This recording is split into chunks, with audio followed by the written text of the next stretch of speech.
Welcome to The Impossible, where we empower others to face the impossible, inspire them to be impossible, and motivate them to do the impossible.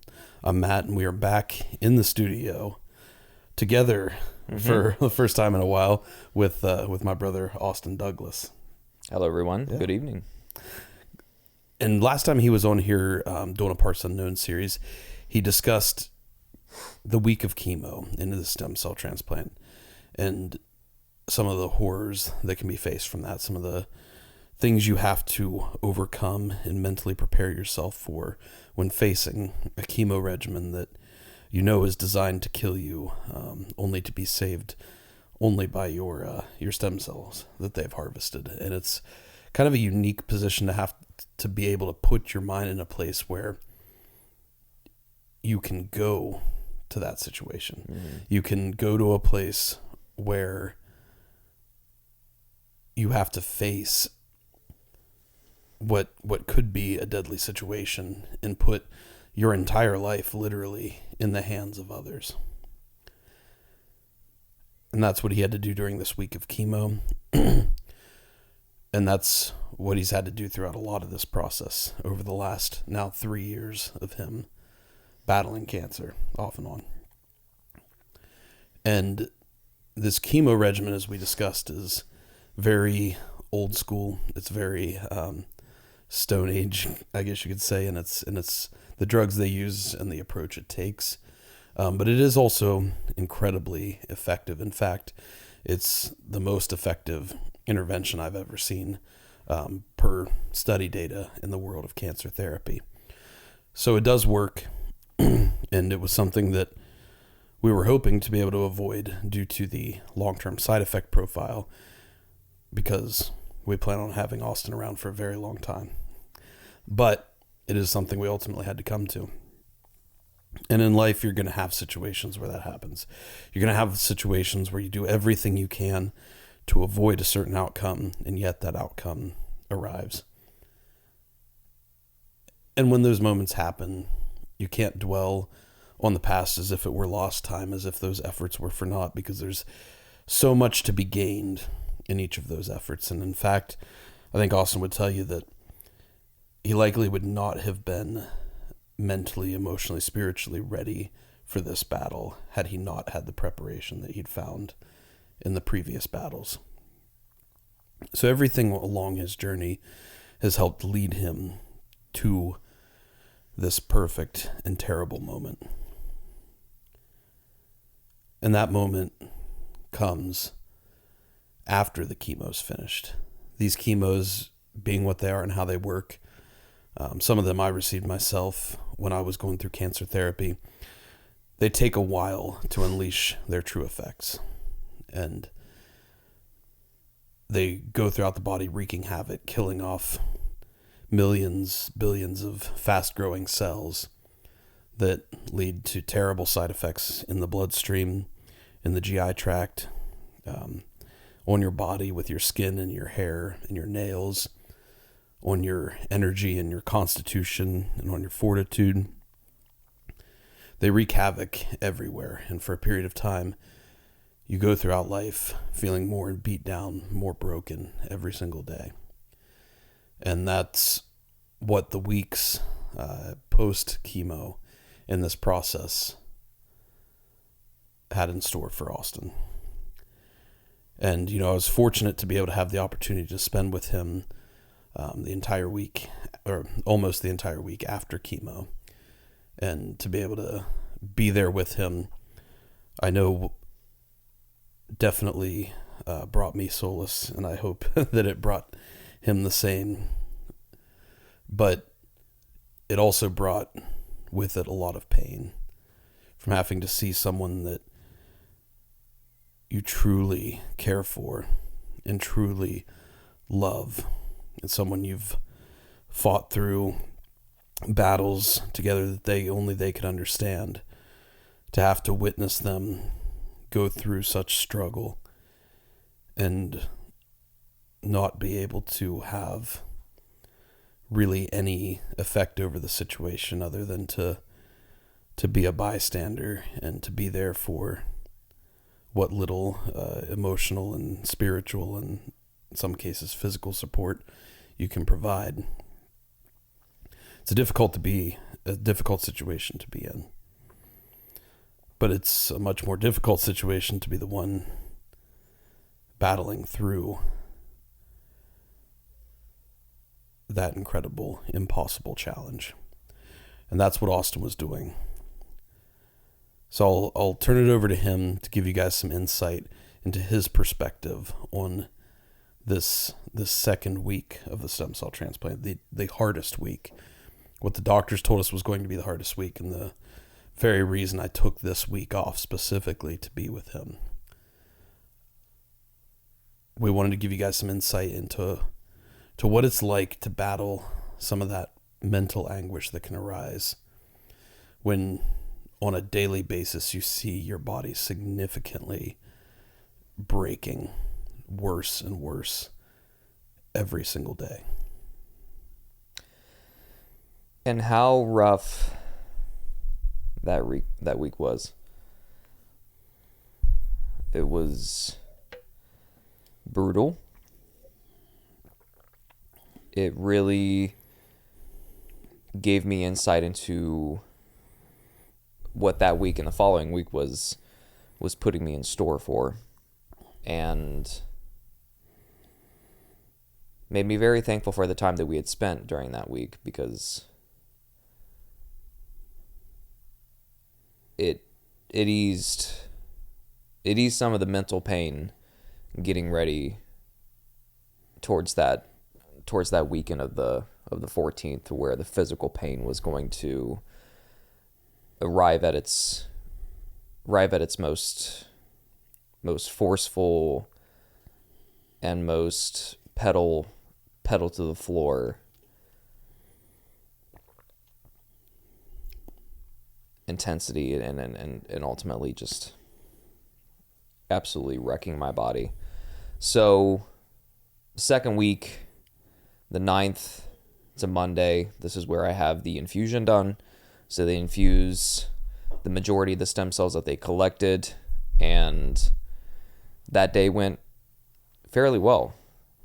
I didn't have any type of reaction, which is something that we had to look out for. Again, with this being an autologous stem cell transplant, the graft versus host disease was almost impossible to happen. But it could have been, I could have had a reaction to the chemical that the stem cells are actually being transported into my body with. And so I was put on Benadryl just in case, which just, makes you sleepy. And that day went fine. I mean, it wasn't a long day. The observation period was obviously the majority of my time there. And that goes fine. And then I remember the next day I go in for an appointment, and things were fine, and we went out shopping that day, actually. Oh yeah, I forgot. I forgot about that. We went to Pinecrest. Yeah, that first day. We went to Pinecrest and shopped a little bit, because we knew that life was going to get rough here pretty quick. Yeah. And so it was kind of my last hoorah out in public, which was really nice to have. And so we accomplished that feat. That was a really, really nice day for me. I mean, it wasn't a nice day outside, but it was a nice day for me, and very relaxing. And then getting into Wednesday and Thursday, I started to notice the energy slowly just creeping away from me. And weirdly enough for me, eye floaters were a really big side effect for me, and that's when they started as well, just randomly. And obviously trying to report this stuff to the oncologist, but little side effects like this started to creep up, and I'm still feeling okay, but Thursday into Friday was a bit of a big obstacle to get over, waking up and trying to get into Friday and get through Friday. I remember quite vividly waking up that morning, and that is where the stomach pains really started to occur. A lot of just stomach pain, and then also a lot of intestinal pain and discomfort and just wrenching. It felt like my intestines were just like not cramping up, but somewhat similar to that, just wrenching themselves, causing a lot of discomfort in all positions. I couldn't, like, when I woke up, I was rolling around trying to find a position. I went beetle. I laid on my stomach. I laid on my back, laid on my side. It's just I could not get comfortable at all. Going in that day was okay, and then Saturday I believe it's the 9, 10, 11, 12, 13, the 14th of December. That day, really my energy was tanking fast at this point.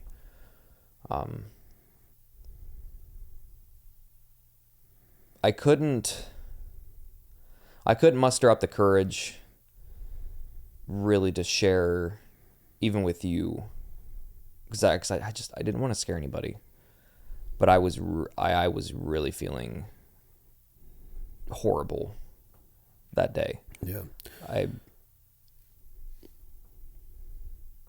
I'm somewhat ashamed of saying that, because even I went into the oncologist that day, and it wasn't my oncologist. It was somebody else on the team, and they asked if I were okay, and I was like, I'm fine, but this and that, and this is happening, and that's happening, and discussing all of that. But it was a moment to where we were going back to the house, and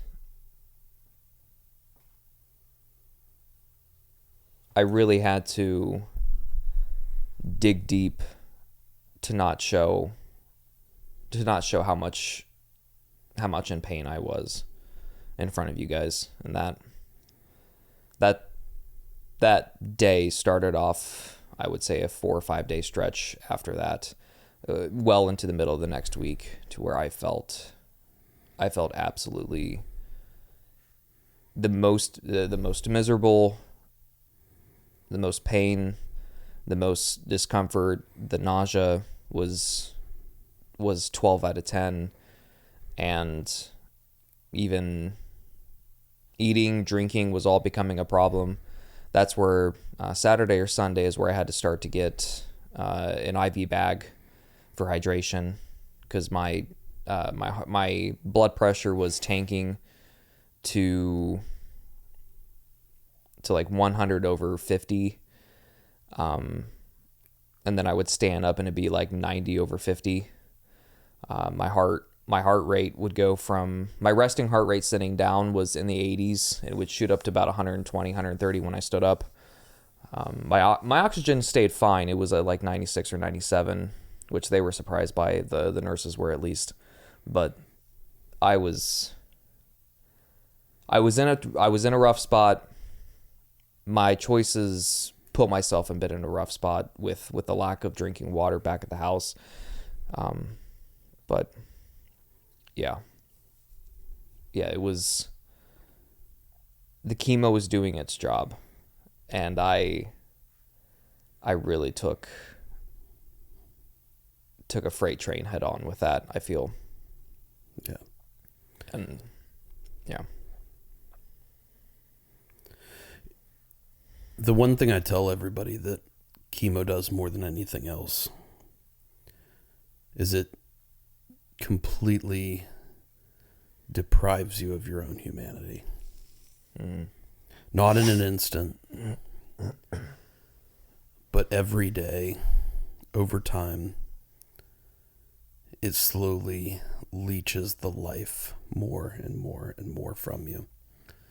And I think you experienced a lot of that course in a very short amount of time, just due to the nature of the intensity of what you received. And I remember, Monday, I had kind of forgotten, but Monday that week I was up was actually a pretty good day overall, all things considered. Yeah. We went to that little plaza to grab some fuel, and you're able to get a little bit of movement in. But even by that night, things were really starting to set in for you. And I've been through this enough times with enough people that like I can see it very clearly. And it's that same look in the eyes every single time. There's just, I don't want to say a darkness, but there's this withdrawn nature that people develop. I think that happens because you have to move internally, like you're fighting wars inside, just to get up and move across the room, just to get up and use the bathroom, just to try to get some semblance of sleep, which chemo robs you of any any sense of a restless night's sleep as well. And from there, it just got exponentially worse. Tuesday was a much more challenging day. I remember Monday night, I think you actually slept most of that night. Or not really slept, but we're kind of tossing and turning in bed most of that night. Tuesday, was a much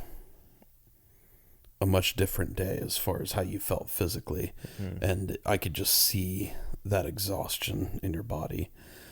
Yet you were still like up and moving around, talking mostly normal. I could see you were still able to kind of put on that,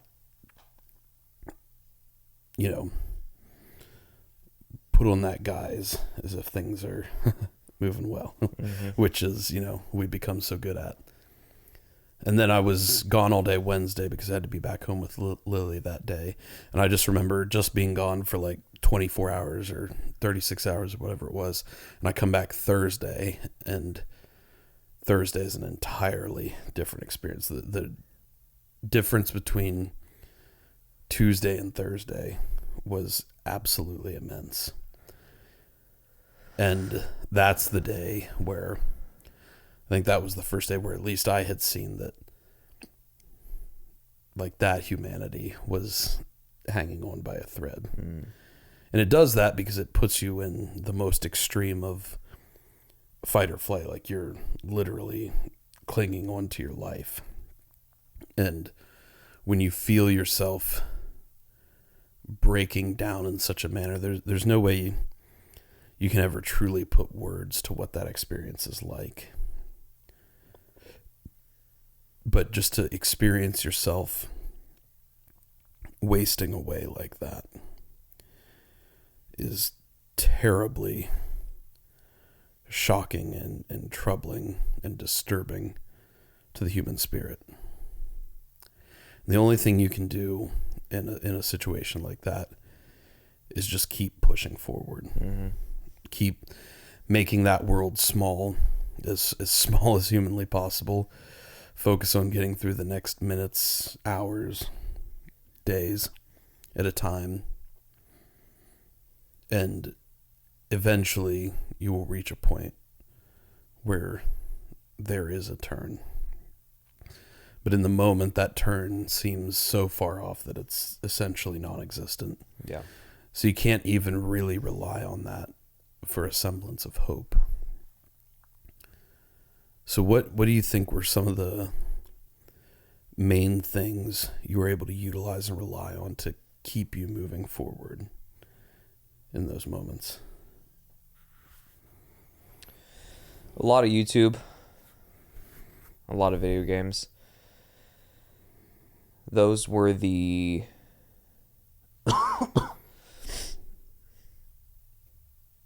those were in the moments. Those are what I utilized in the moments that I needed to take my mind off of things, to where I did not want to think critically. I did not want to process an emotion. I did not want to engage some sort of self-improvement tactic that would make me feel like I was deserving of a trophy of stoicism. I needed time to pass. And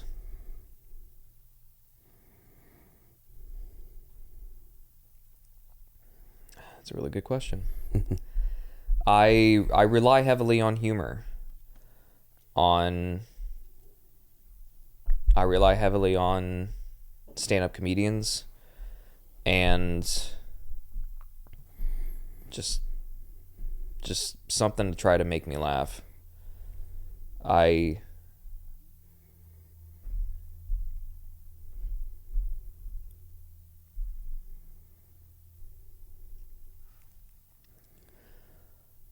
I've used humor for the past 3 years, especially. I've always enjoyed comedy movies, and like the 2000s, we had a bunch of action comedy movies, and that's what I grew up watching most of the time.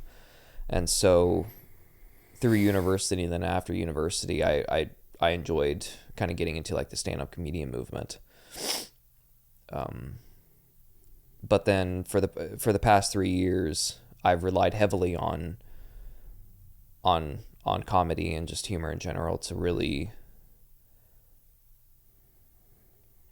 try and give myself some sort of positive force, but a positive layout onto the canvas of life, because in those moments, it is not only a default, but it is a default with ferocity and malintent behind it, pushing towards you and against you constantly to try and make that canvas as bleak and as gray and almost as black as possible. And that force is called death. And what humor has been able to serve in these moments is something somewhat resembling life in humanity for me to stand a chance to fight against it, and something to where I can look at that canvas without disgust and without a disdain for life, because in those moments, life for me is surviving something I was not volunteering to face.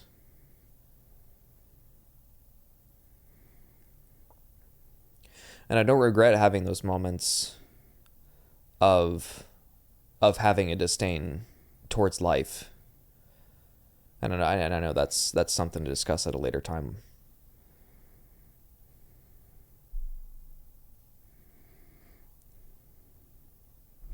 But having thoughts of not continuing within this realm of life to alleviate the pain that you're currently going through, comedy came in and helped me. Yeah. And I think, that's interesting, because laughter is something that's pretty uniquely human, and feeling emotions that are so high as joy and humor and laughter, everything in that vein, are pretty distinctly human. And so it would make sense that something like that would be able to appeal to you and have a fairly strong pull over you in those times when you're literally losing your humanity. That's something that could somewhat keep that flame alive within you. It's something that's accessible and easily able to obtain, during that time where you can't really do a whole lot. When the humor that I'm generally attracted to, but the humor that I would make make sure that I would digest every single day. And I made it a point to do this. And I prepared myself to engage with that coming into the transplant. Was there's a show in Britain called 8 out of 10 Cats Does Countdown. And it's just an absolute incredible time where there are 8 people. Susie and Rachel occasionally get a stab, but the other 6 are basically just comedians, and they're taking the piss out of each other, and it's just and that kind of, they're not denigrating each other. They're just making fun of each other. They're taking jabs at each other. They're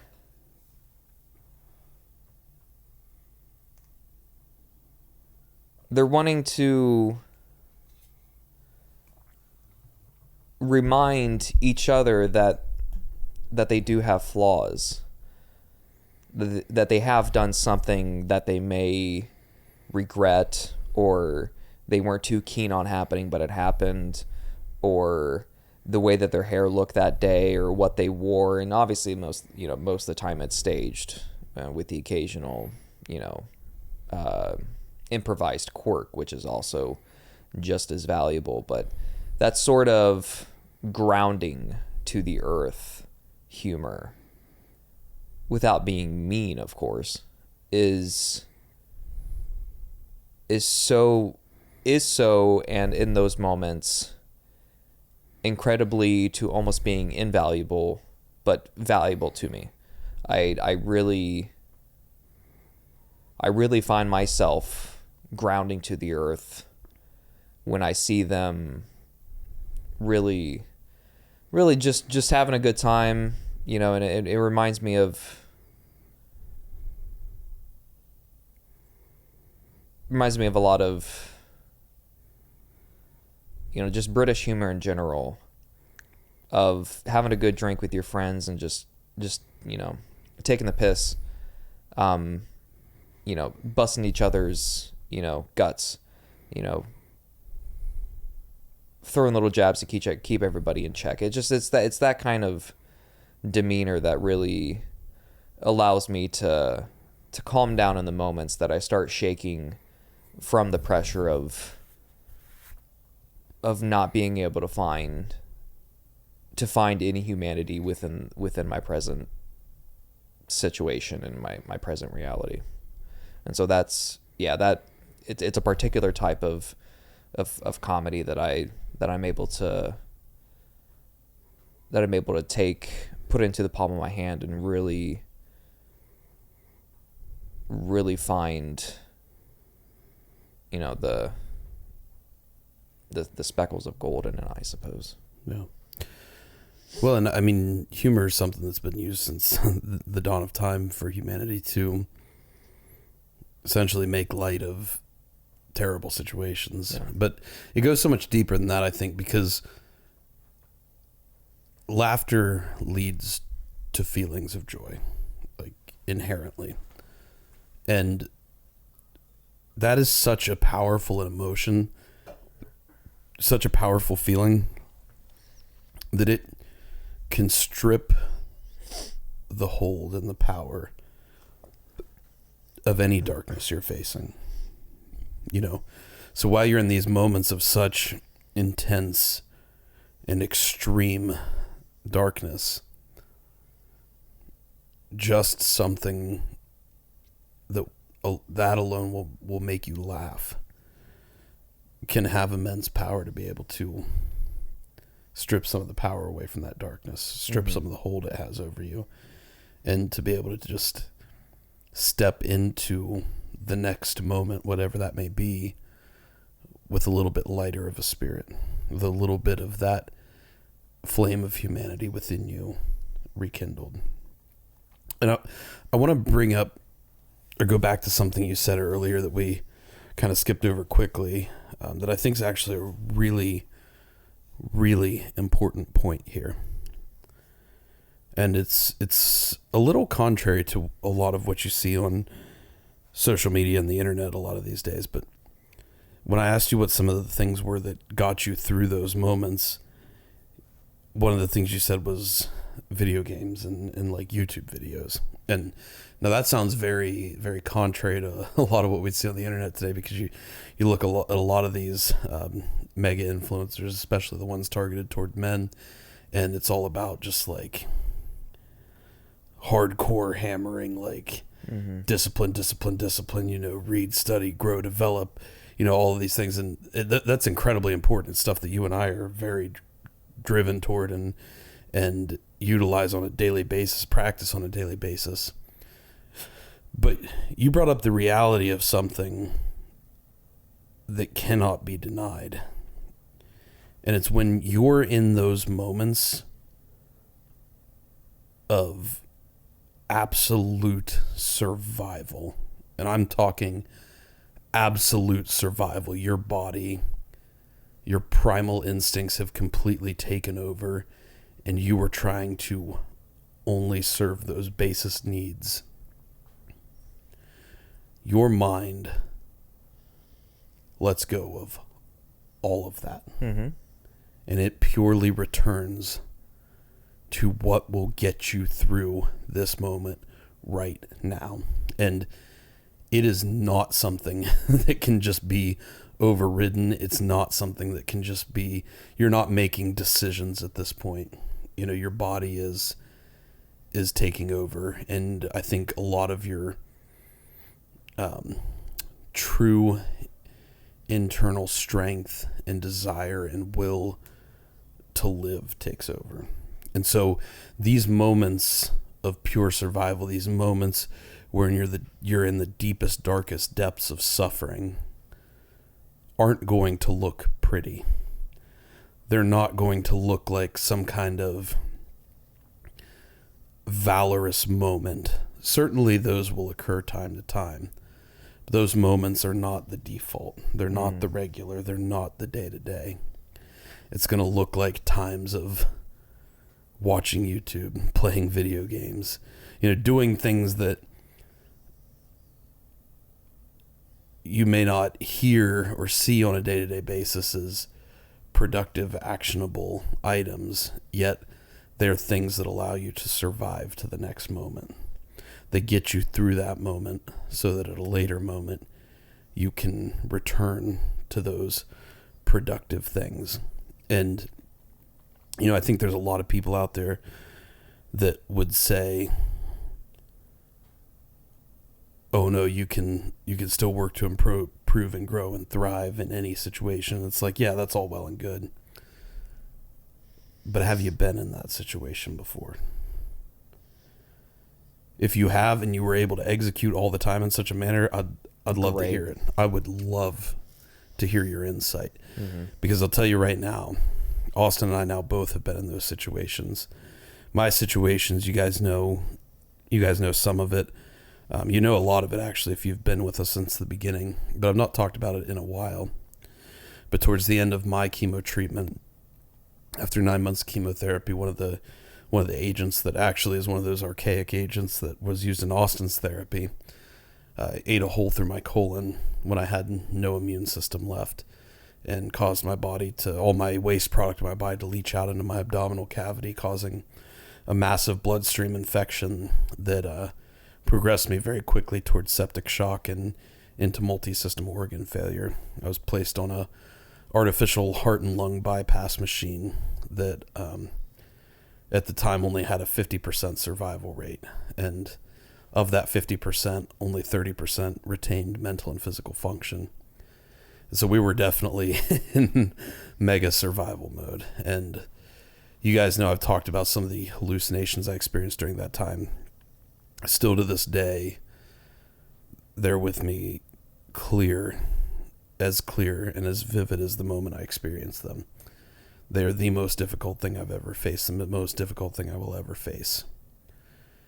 And coming out of that, not only was I stripped of my humanity, I was stripped of any physical capability. The moment I woke up from a coma, I was not able to lift my own arm. It had atrophied so intensely. I was stripped of all mental capability. I couldn't take and pass tests designed for first graders when I was 19 years old. I was stripped of a lot of my autonomic capabilities. I had to learn how to walk again, how to swallow again, how to talk again. And all of these things, for months, I was in pure, complete, and total survival mode. But perhaps the biggest challenge I faced during that time was for 35 days straight, I was not allowed to have any food or water by mouth. Now, I was receiving IV hydration and IV nutrition, but I'll tell you right now, it's not even remotely the same thing. First of all, the nutrition is not, in my opinion, well designed for the most optimal healing and recovery. The protein is very low and the carbohydrates are very high, but at the time I had no control over that. And not only that, I had no knowledge of what was actually good for me. And beyond all of that, I had no executive functioning or reason to be able to intervene in such a manner. But the hunger, and more intensely than that, the thirst you develop. And granted, I was being at least somewhat adequately fed, and I was being adequately hydrated through an IV. Yet the thirst I experienced at that time was unlike anything I've experienced in my life. And so I can only imagine that if you're actually truly dehydrated, it would have to be so much worse.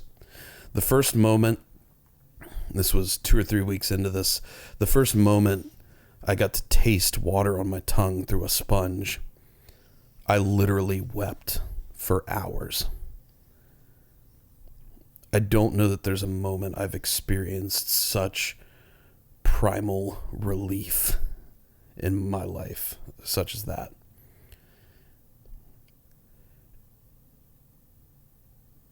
And you go even further than that. Your mind will become deceptive and very primal to serve your most basest needs. You know, there's times, and these are things I am in no way, shape, or form proud of, but the things that happened. You know, I would learn over the course of this time which healthcare workers I could trick and which ones I couldn't into bringing me glasses of water that I would immediately chug only to have my stomach pumped.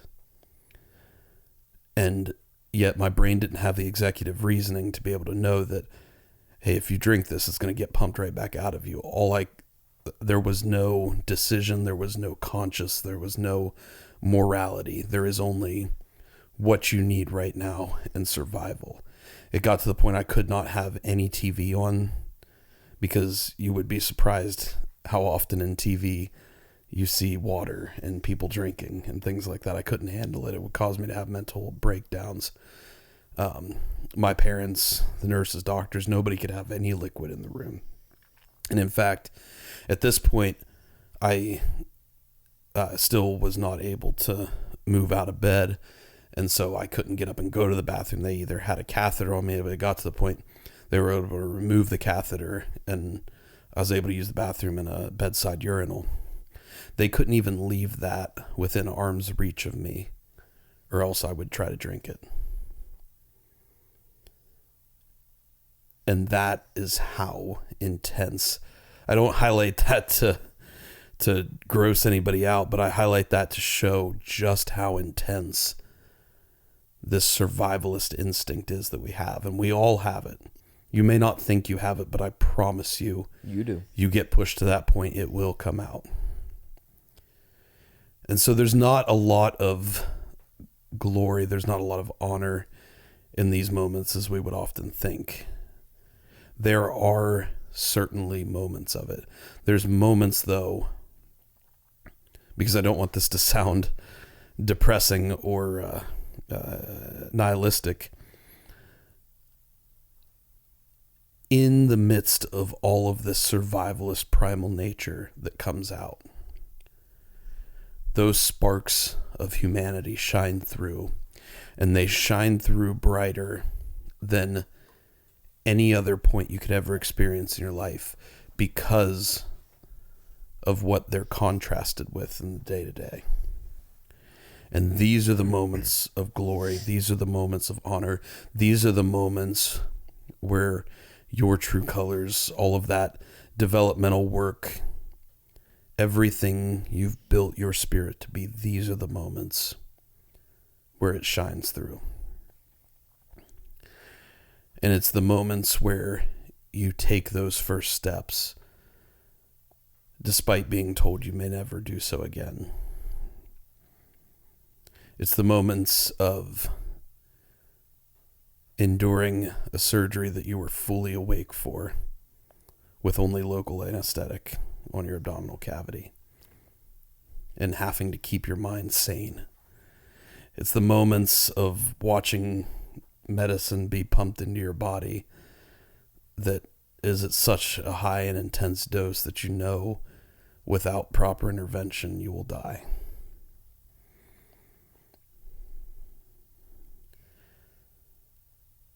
It's who you can bring out and reflect and spark and allow to shine through in those brief moments. That is where not only you, but everyone around you will have the opportunity to bear witness to what we call the impossible. And it's why we as humans are not so wholly and purely driven by that distinct survivalist primal nature as so many more animalistic creatures in this world are. There's something unique to us. There's a humanity, there's a spark that allows something deeper, something more impactful, something more meaningful than that to shine through. And it shines through best when contrasted with these moments of deep, pure, utter survival. And so I guess the next thing I would ask you is, where did you feel those moments most throughout this process?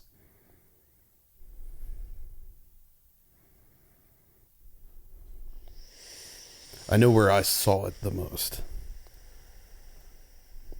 but I want to know first where you felt it the most.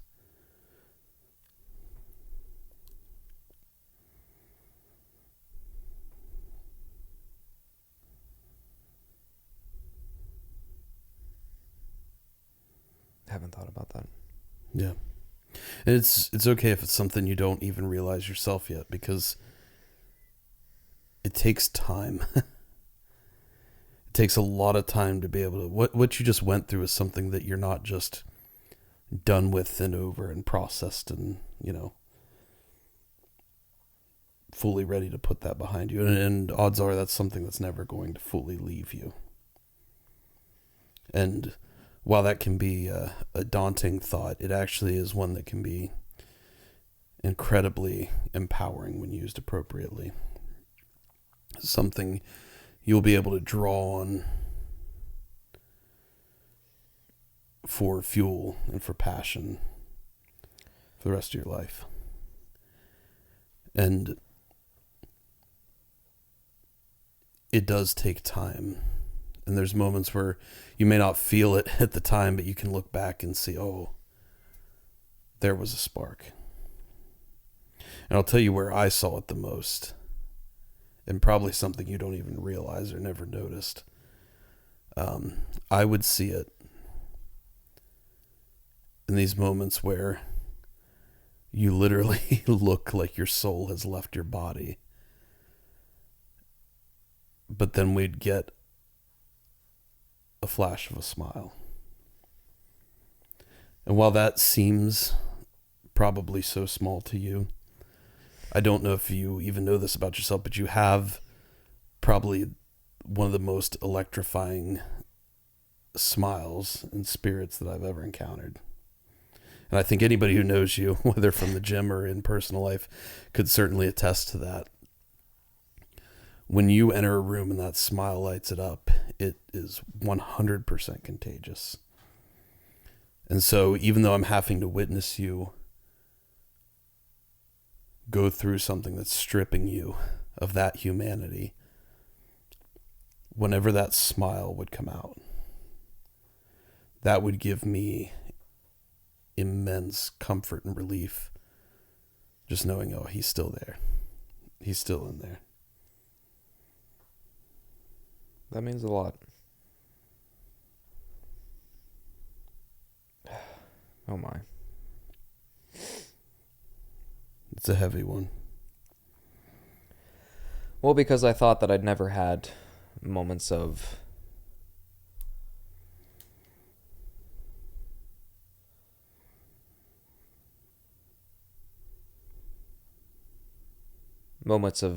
the impossible breaking out in those days. I was so focused on surviving that I haven't been able to really, as we discussed before, kind of reconcile with what I was doing looking back at that.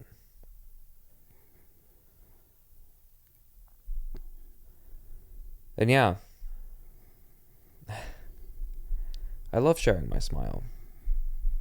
I like smiling. I like laughing.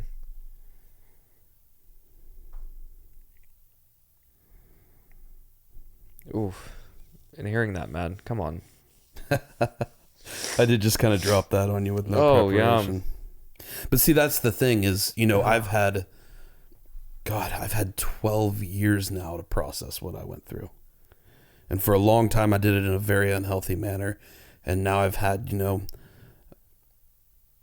had almost 8 years of processing it in a much healthier manner. Mm. And so, I've had time to analyze it and go back and look at it. Because I promise you, those times, the time when I took my first steps, I didn't care.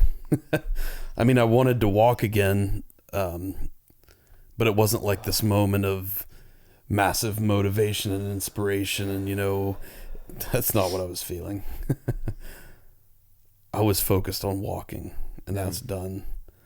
Let me crash in bed, and all I want right now is water. That's what's going through my mind. I was focused on getting into the room. You were focused on surviving. I was just hoping that I would be able to stomach a few bites of food for dinner. Exactly. As you were my mother were, you and my mother were sitting there in the Verbo, or you were sitting there. Like I just. Yeah.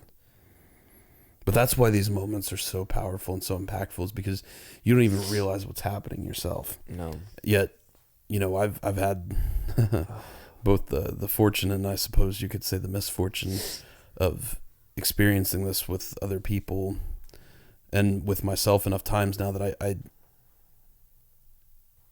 am somewhat spiritually attuned to those moments. And so when I see that smile, I know, like, okay, he's still there, and I can recognize that for what it is, especially being on, the outside of that situation. But it's going to take time to be able to go back and reanalyze that, and I would urge you to do this. And anybody who's faced a situation like this, I would urge you to do this. Spend time reanalyzing it from your human brain. Your brain that's full, and you're the person that you are when you're full of that passion and that spirit and that drive, because I promise you will find hidden gems just like that. Maybe it's in conversations you had, or, specific situations that arose, specific circumstances you had to overcome. You'll find those. And you'll see a lot of beauty in that. Mm-hmm. As terrible as it is, you'll see a lot of beauty in that. And ultimately, that is how we reconcile those moments. That's how we move forward with those moments. But even more importantly than that, that is how we take those moments of pure tragedy and darkness, and we make good of them. We use the power that those moments hold, because they are, as you know, they are immensely powerful. We can use those to affect impossible change and impact for the rest of our lives. They carry that much weight. And to turn them into something that's worth fighting for. Exactly. Because as you stated earlier, in those moments that I'm walking into the room and smiling and reminding you that I'm still there, I promise you that in that moment, I didn't see that as being as me being impossible, because in that moment, the cost physically and mentally that it was for me to produce that smile was immense. But also, as you discussed in the beginning of this, about every second, every moment, well, every second, every minute, every moment, every hour, you're battling constantly on the inside on all of those fronts already. And that's why I didn't think that I guess, was I being impossible by walking into the dining room and eating a few bites of food and sipping on 250 milliliters of water when I'm needing 2 liters of water? I guess that's where the more presumptuous and negative side of me would allow that self degradation to occur. And I didn't take anything positive from those moments. And I should have. Well, you're not going to take them in the moment. You're not going to take positivity from them. Your brain, that's why I say, like, when I took those steps, I was taking no positivity from them. You're not hardwired in those moments to be able to understand or... But to take it as positive now, it wasn't something that I thought about doing. Yeah, okay, I see what you're saying. For my reconciliation, for my absorption of what those moments meant. I mean, even in my writings, I can't read for more than a few minutes my journals of those days, because being brutally honest is an understatement of what I was trying and what I was attempting to do in those. And it's wrapped with such intense nihilism. I mean, it was a tool for me to get off what I needed to get off my chest. And I guess that's what it needs to be taken at for the time being. But for those moments on the day-to-day, it's really hard for me to respond to you with, oh, here's that impossible moment. Here's that spark of me finding that humanity within the moment. Because even now, as we just found out, I'm still struggling to find anything of value within them. Not that there isn't value there. Yeah. Clearly. Yeah. But I'm glad that you can bring the honesty forward of that reality.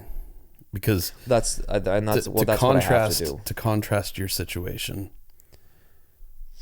just a month after the end of that experience, a little more than a month now, just a month later,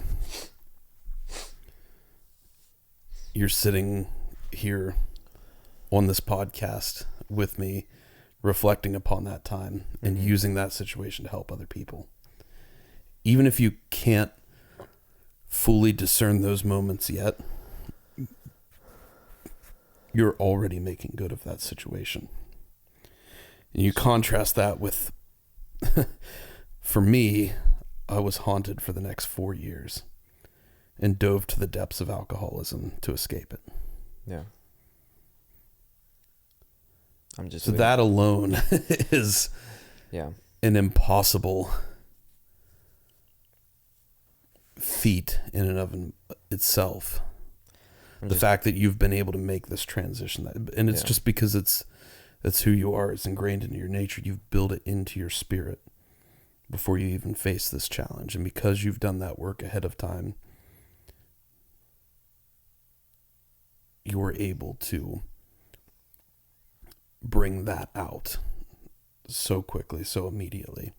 That's why this message and this mindset and this practice that we bring forth is so important, because it will allow you to face these deepest, darkest, harshest of realities that life brings.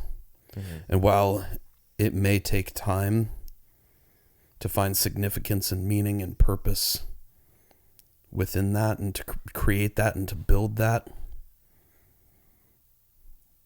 it will at least allow you to rebound in such a nature that you don't lose yourself.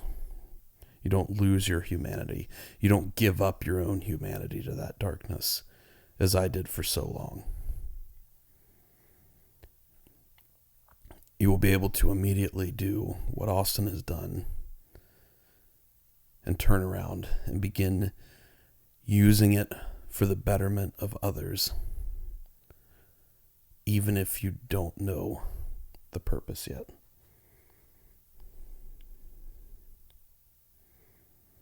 Just trying to help. Yeah. And there's that smile. Yeah. Just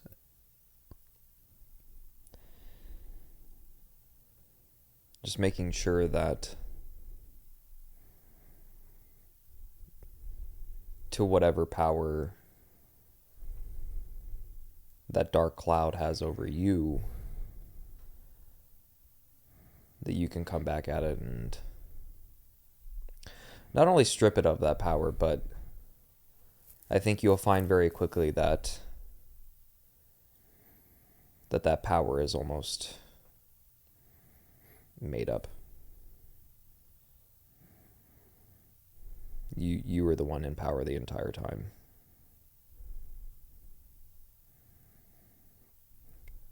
Absolutely. So. And that's ultimately how we move forward in all of this. Life can be full of moments of impossible tragedy. Moments where your humanity is stripped from you, where you are forced into pure survival mode, where nothing else exists besides making it through this moment.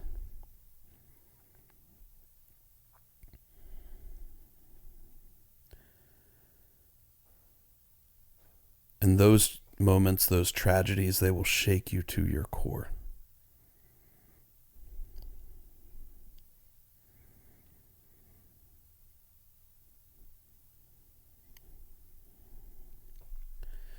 But in every one of those moments is a spark of humanity.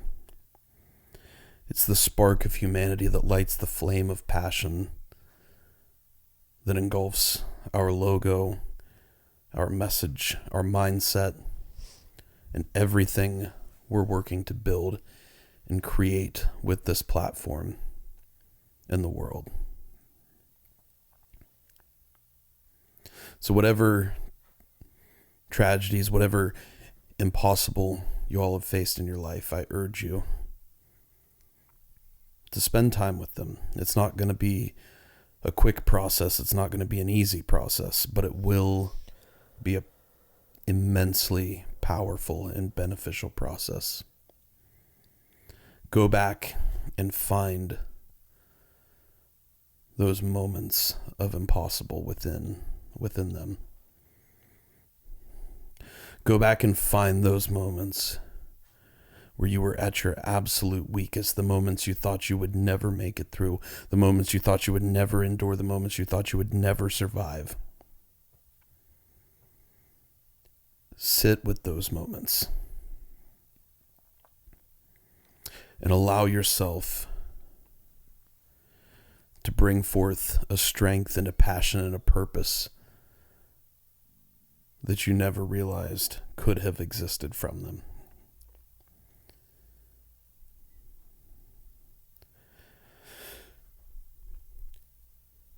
And for me today,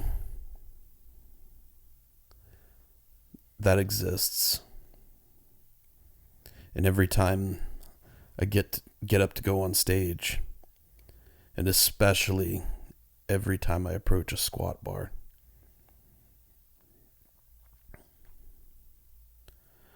I automatically am completely taken from this reality to another, where I was a child who'd been stripped of all humanity, of all physical and mental function, and was laying in a bed hooked up to 3 IV poles and countless monitors, with an even greater countless amount of lines coming out of my body.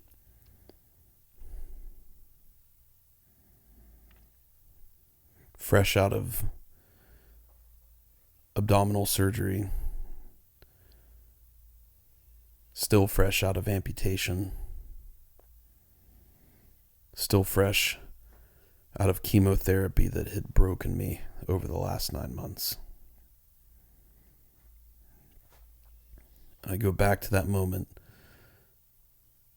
that was the absolute weakest I had ever been in my life. And yet,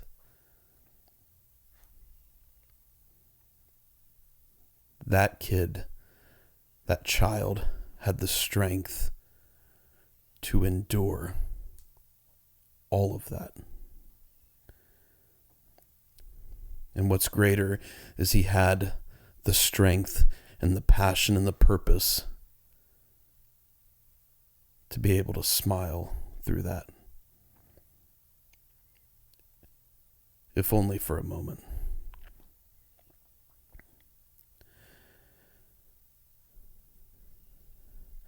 And so it's not just the remembrance, but it's the very spirit of that child, my former self, that I tap into in these moments today where I need the greatest strength.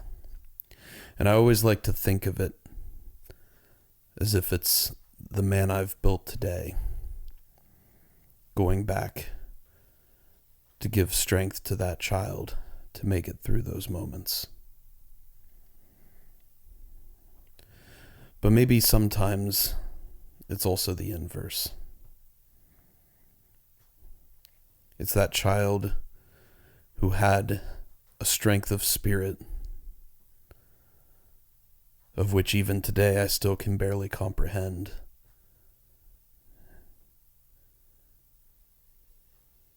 Coming through to give me strength in some of the most challenging and most powerful moments I face today. And it's because of that. It's because of that gift of reflection that I've been given to those moments that I can now today go back and say I would not trade those experiences for anything. As horrific and as tragic and as dark as they were, there's a power and there's a passion and there's a light to them that I've been fortunate enough to be able to discover and to build over the last 12 years.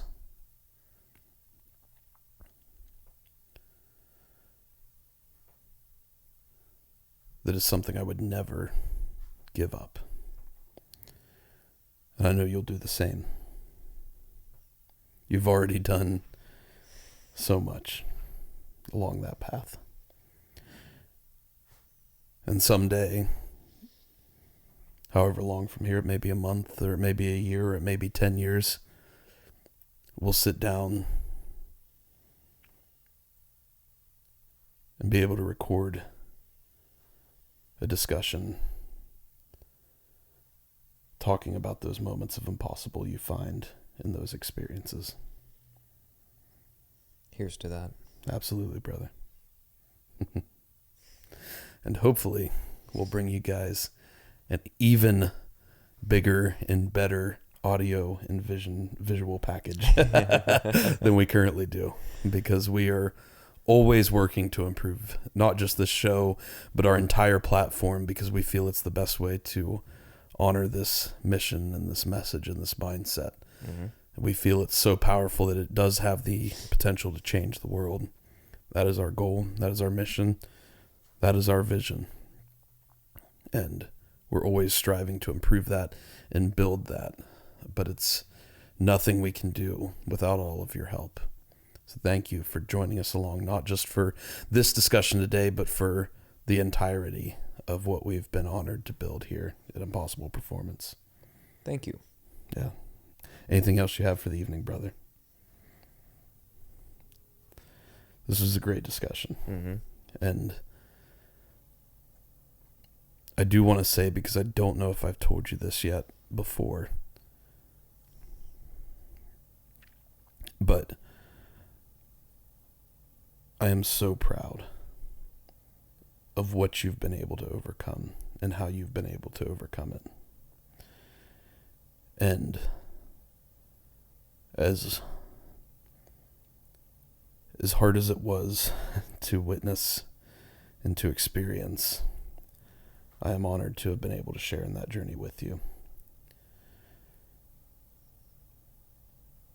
And I've already seen the good you've built from it. And I am especially honored to be able to witness the good you will build from it as we go forward in the future. I appreciate that, brother. Absolutely. And the best way you guys can help us do that, as we always say, the number one thing you can do for us is to help share this message, this mission, this mindset with anyone you know who you think it would benefit. If you got something out of this episode today or any episode prior, please share it with anyone you know. Comment, like, and subscribe to our show. We read all of our comments. We respond to all of them ourselves. And we, more than anything, we love to hear from you guys. How this message has impacted you in your personal lives and how it impacts you going forward. Whether you're facing an impossible challenge right now, or you've faced one in the past, or you've got one on the horizon. We are always here to help provide any insight we can. And we want to help this show, this message, this mindset reach as many people as possible, because we know it has the power to positively influence them in such a manner that allows them to find those impossible moments of humanity within their darkest times, to be able to bring that forward and use that for the betterment of everyone around them. We want to take a brief moment just to give a special thanks to Kenetik, who you see us drinking tonight, late at night on a Sunday evening, to be able to fuel our minds for the intensity that these discussions hold. And we especially want to thank King and Fifth Hat Company for always keeping us covered. Because our heads are not the most appealing things to look at all the time. So we need the hats.